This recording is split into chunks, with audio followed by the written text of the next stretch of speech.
Hey everyone, in this video we're going to be looking at the differences between viruses and cells. So in the last video we looked specifically at what are the structures of viruses, and now we're going to take that to what our learning objective was more and look at how do these two things compare. So that is what our learning objective is. Compare the structures of viruses to cells and describe viral reproduction.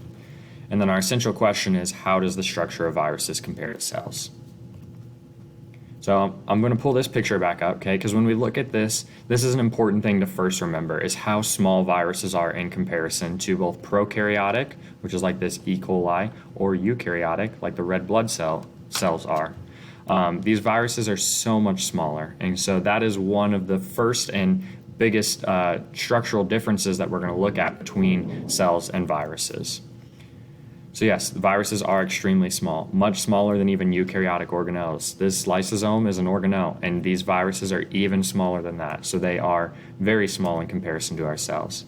And I want to real briefly look at this again so we remember about cells. Okay, we've got our eukaryotic cells, which are very broad or have a lot of organelles and different things going on within them, and then you have the more simple prokaryotic cells, which we're just looking at bacteria, okay? And remember, we also said that eukaryotic, or they do have those organelles, and pro, no, or they do not have all of those organelles. So on the next slide, we're gonna compare cells to viruses. We are gonna lump all cells together, okay? So I'm not focusing only upon prokaryotic or only upon eukaryotic. We're saying, what do all of these have that is similar, and how does that compare or differ to viruses? So we're going to create this Venn diagram here, and first we're going to talk about what are the things that are the same between viruses and cells. So the first thing that all cells and all viruses have is some form of genetic material.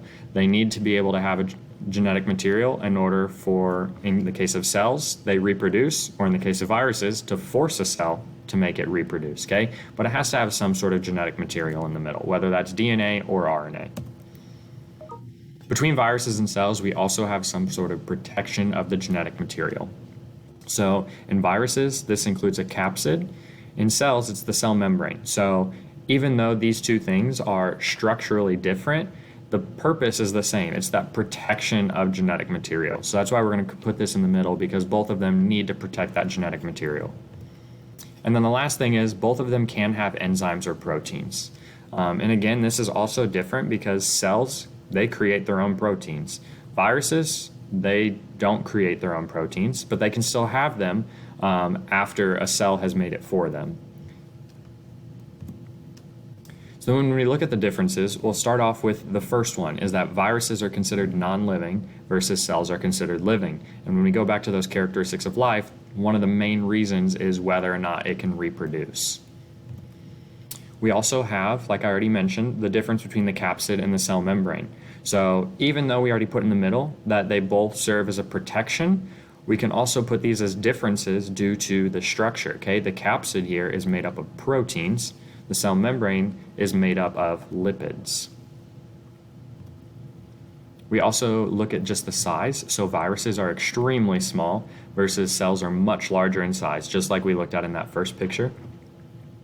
Viruses cannot reproduce on their own. They require a host or another cell in order to be able to do that, versus cells can reproduce on their own through a number of different ways, but they can reproduce. They don't need something else to do so. And then finally, we have viruses do not contain organelles. They don't contain a single organelle at all. All they really have, like we talked about in the last one, is they have that genetic material and the capsid. So they don't have their own ribosomes, they don't have mitochondria, nothing like that. Okay? They are extremely simple in comparison to cells. And cells contain at least some organelles, okay? And again, this is where I mentioned eukaryotic and prokaryotic differ, but they at least can have something within them. And so hopefully that helped you to compare the two different types of cells and understand what that essential question was as well.